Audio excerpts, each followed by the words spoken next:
Bonjour et bienvenue dans cette série de discussions Laval Virtual un an après. Nous sommes aujourd'hui avec James Zopissa de Massive Immersive. Bonjour James. Bonjour Grégory. Alors c'est un plaisir de t'avoir parce que l'année dernière, tu as joué un rôle vraiment particulier dans l'édition 2020 de Laval Virtual, toi et toute ton équipe. Vous avez fortement aidé l'équipe d'organisation à organiser, à Mm. maintenir, à faire que l'événement qui a été, je vous le rappelle, transféré en un mois et demi du réel au virtuel, faire que l'événement se passe bien. Donc je suis très content de te recevoir déjà, je te le dis. Et ce qui est intéressant, c'est que tu travailles dans la formation Mm. avec les technologies immersives et je vais forcément te demander comment tu as vu l'année. Donc commençons, si tu veux bien, par te présenter. Oui, tout à fait, Grégory. Donc, je suis James Opissa, je suis le CEO de Massive Immersive. On est un cabinet de conseil et d'accompagnement des entreprises qui veulent intégrer les technologies immersives dans la formation, mais aussi les écoles de commerce, les universités. Et on travaille avec tout type d'entreprises, plutôt des grands comptes type EDF, SNCF, Engie et autres. Alors, tu travailles dans la formation. Ouais. Tu as forcément passé une année un peu particulière, l'année Mm. 2020. J'ai envie de te demander un truc qui est relativement simple. Enfin, en tout cas, la question est relativement simple. La réponse, on va voir. Mais Le sera moins. qu'est-ce qui s'est passé en 2020 pour la formation et l'utilisation des technologies immersives dans la formation? Mm. En fait, pour nous qui venons principalement de la réalité virtuelle, l'arrivée de la situation avec la pandémie, ça a été un peu de se dire quel impact au niveau du business à court et moyen terme. Et je pense que nous, on a choisi le parti pris de se dire que c'était là pour s'installer sur une durée qui était vraiment indéterminée. On a vécu ça de manière très, très tôt. Pour résumer, dès qu'on est revenu du CES, il y avait des choses qui étaient un peu inquiétantes par rapport à ça, qui nous avaient un peu alertés. Ce qui a expliqué qu'on a très vite un peu shifté, on a un peu pivoté par rapport à notre activité. Nous, à la base, on est vraiment sur l'utilisation de la réalité virtuelle, la réalité augmentée, réalité mixte appliquée à la formation. Quand la pandémie commence, on se dit, bon, bah ok, mais finalement, on va peut-être pouvoir utiliser les casques pour faire des choses à distance. Sauf que soulever les problèmes de la production des casques, qui étaient faits en Chine. Donc les productions étaient arrêtées, pouvaient être envoyées. Et puis, il y avait la question de monter en compétence des utilisateurs avec ce type de casque. Donc, très vite, on s'est dit, OK, réalité virtuelle, bah là, c'est pas possible. Et on a un peu shifté pour voir s'il y avait des choses à faire en réalité augmentée. On a quand même réussi à faire des choses en réalité augmentée. Mais honnêtement, c'est vrai que le game changer, ça a quand même été la virtuelle 2020, parce que c'était un projet qui était quand même super ambitieux, hyper rapide. Nous, on était très heureux de participer à l'aventure. On avait très peur pour l'équipe organisatrice, parce que c'était quand même un vrai pari. Il y avait le lancement d'une solution qui était éprouvée, mais sur un volume aussi important, et puis le transfert d'un délai aussi rapide. Donc, nous, on a répondu présent pour les aider. Et en voyant l'événement, on s'est dit, là, on tient quelque chose. Euh, Parce que Laval Virtual, c'est quand même un salon qui se fait en présentiel, etc. Et on a vu 10 000 participants, 10 000 inscriptions, pardon. Ça a quand même représenté un volume énorme.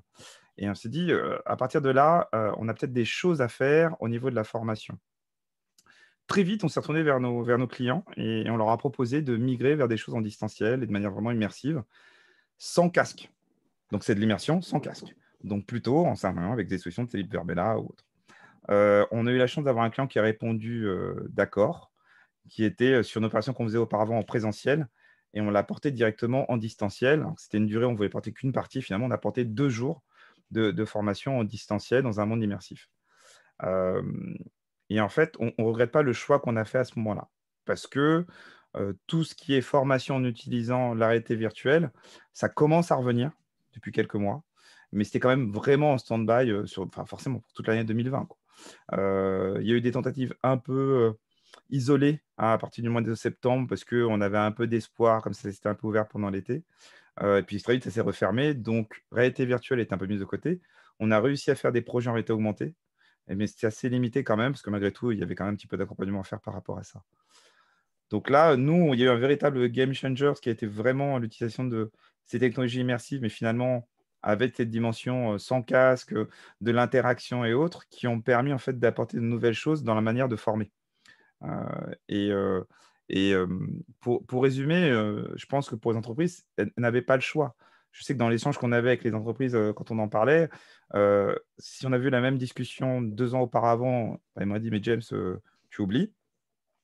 Et puis là, je leur disais: «Mais finalement, avec, et le confinement et la situation actuelle, limite que ce soit vos clients, vos collaborateurs ou, les personnes avec qui vous allez devoir échanger, au moins ce qu'ils retiendront, c'est que vous avez pris des initiatives et que vous avez tenté et c'est le moment de le tenter». Et donc ce qui a permis avec les entreprises qui étaient les plus ambitieuses et les plus audacieuses d'y aller, de tester et elles en sont tous ressorties grandies et elles ont énormément apprécié d'avoir fait ce pas, qui au début est un pas dans l'inconnu pour eux, mais qui après, l'ont pas regretté. Donc Donc, c'était un bon choix. ouais, ouais, ouais, ouais, ouais. Tu nous as parlé donc des entreprises Ouais. au sens global qui ont fait le choix, donc comme tu le dis, un peu contraintes et forcées, mais bon, qui ont fait le choix. J'aimerais que tu nous dises comment tu as vu l'évolution se faire au niveau des deux publics qui sont les deux publics centraux de la formation, hein, ceux qui apprennent et les apprenants. Comment ces deux publics ont réagi? Quel type de réaction tu as pu voir? Alors, au niveau de tout ce qui est formateur, nous avec lesquels on est en contact, il y a eu forcément de l'appréhension, hein, parce qu'au début, c'est un nouvel outil, on basculait sur de l'usage à distance et souvent les très bons formateurs sont excellents en présentiel. Il y a cette problématique de travailler en distanciel, mais sur le distanciel avec, une webcam ou autre, ils ont un peu l'habitude, ils sont rodés, et là, c'était un peu quelque chose de différent. Il y avait de la virtualisation, il y avait, l'interaction, il y avait un côté, voilà, il fallait un peu être un peu à l'aise dans l'utilisation de ce qu'on faisait avec les avatars, les interactions et autres. Et au début, il y avait un peu d'appréhension, et très vite, bah, l'usage, hein, ça reste un outil parce que finalement, ces mondes virtuels ne restent qu'un outil au service de la formation comme c'est le cas avec la réalité virtuelle et la réalité augmentée et on ne change pas certains acquis. On adapte des choses, on peut faire des choses en plus, il y a des choses en moins, il faut être transparent, mais à côté de ça, on peut vraiment aller plus loin, à partir du moment où on prend en main l'ensemble de l'outil. Donc d'un point de vue formateur, c'était un peu, de l'appréhension et puis à l'usage, un peu plus de détente. L'exemple le plus concret, c'est que les projets sur lesquels je travaillais, très vite, on nous demandait d'intervenir de manière très prononcée, que ce soit dans l'animation, d'ateliers dans le cadre de formation ou autre, alors qu'auparavant, c'était les chefs de projet qui auraient vraiment piloté les opérations, alors que là, c'est nous-mêmes qui animions les opérations pour les chefs de projet et autres.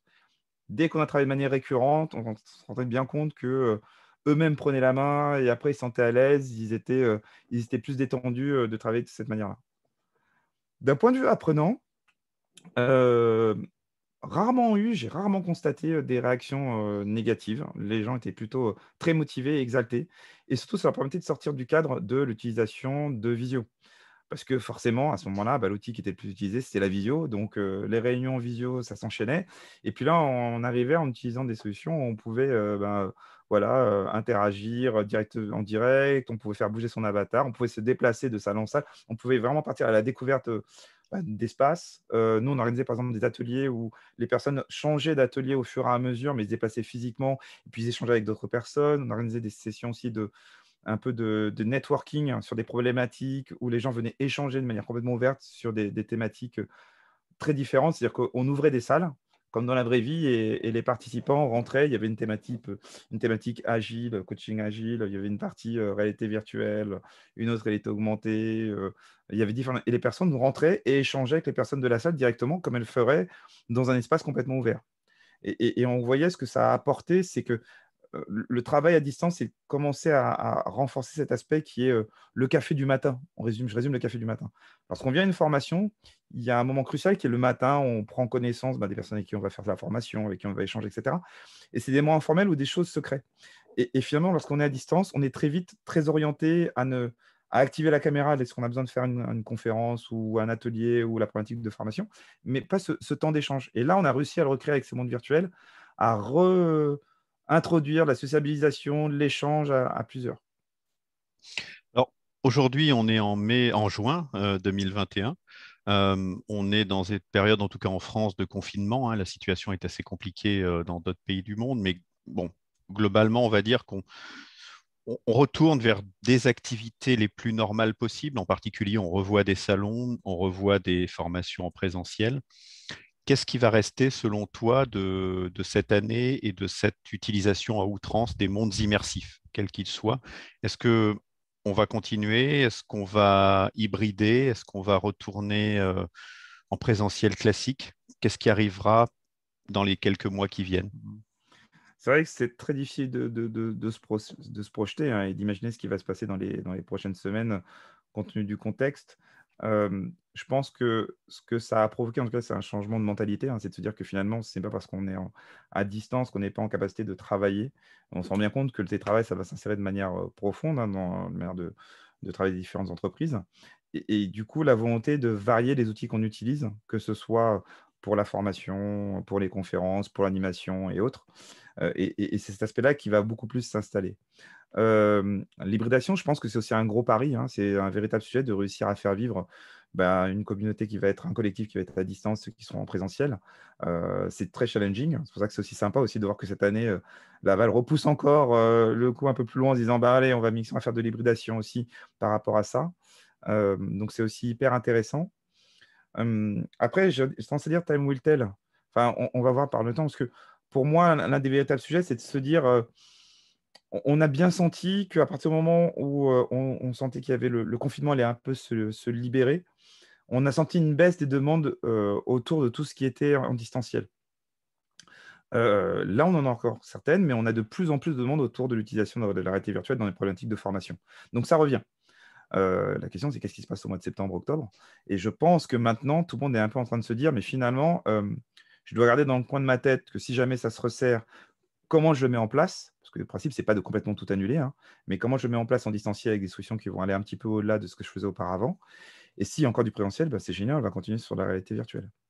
Mais, c'est assez difficile, hein, parce que, on se rend compte qu'on a encore, certaines entreprises qui se disent: «Finalement, le distanciel, c'était, un palliatif parce que, on n'avait pas le choix». Moi, j'ai eu le cas sur une formation où le client a refusé catégoriquement d'envisager à un moment que la formation puisse être portée en 100 en distanciel, avec des outils justement qui étaient de la VR, un peu des dispositifs qui étaient un peu innovants. Et je peux le comprendre parce que ça soulève beaucoup de questions, plusieurs interrogations, de l'organisation et autres. Hem, c'est un véritable choix aussi en fonction de la culture de l'entreprise, de se dire: on transforme en se disant: «Finalement, ce qui s'est passé, on change complètement notre manière de fonctionner», ou alors finalement, ça devient quelque chose qui vient se greffer par rapport au mode de fonctionnement qu'on avait auparavant. On risque de voir dans les mois qui viennent pas mal d'évolutions finalement qui vont même dépendre des natures des entreprises. Ouais. Oui, oui, et puis je pense que les demandes évoluent. Il y a un an, le besoin, c'était de pouvoir faire ce qu'on faisait en présentiel, de le mettre en distanciel en gardant ce côté sociable, social, d'échange entre les participants. Heu, j'ai tendance à dire, quelle que soit la solution, il fallait trouver quelque chose qui puisse permettre d'y répondre en dépassant la visio. Là, on commence à avoir des demandes beaucoup plus ciblées. Quelque chose qui soit facile d'accès, qui soit multi-device, qui puisse permettre, de cette logique d'hybridation et cetera. Donc ça veut dire aussi que les solutions vont évoluer. Vous passerez, il y a un an, on a plutôt on a détourné l'usage de certaines, solutions pour faire ce qu'on a fait, au global, hein. Mais là, au fur et à mesure, ces solutions commencent à arriver, nouveaux acteurs commencent à se positionner, et c'est ça ce qui va réellement changer. C'est la capacité à justement à finalement de créer un véritable outil qui va permettre à moyen terme de faire des choses aussi à distance, aussi puissantes, hein, peut-être pas aussi puissantes, mais aussi impactantes que ce qu'on aurait pu faire en présentiel. Eh bien, merci James pour ce témoignage et puis ces explications sur l'année qui vient de passer. Et puis rendez-vous donc à partir de juillet, début juillet, à Laval Virtual. Bah, merci à toi et à très vite, hein. Merci, à bientôt.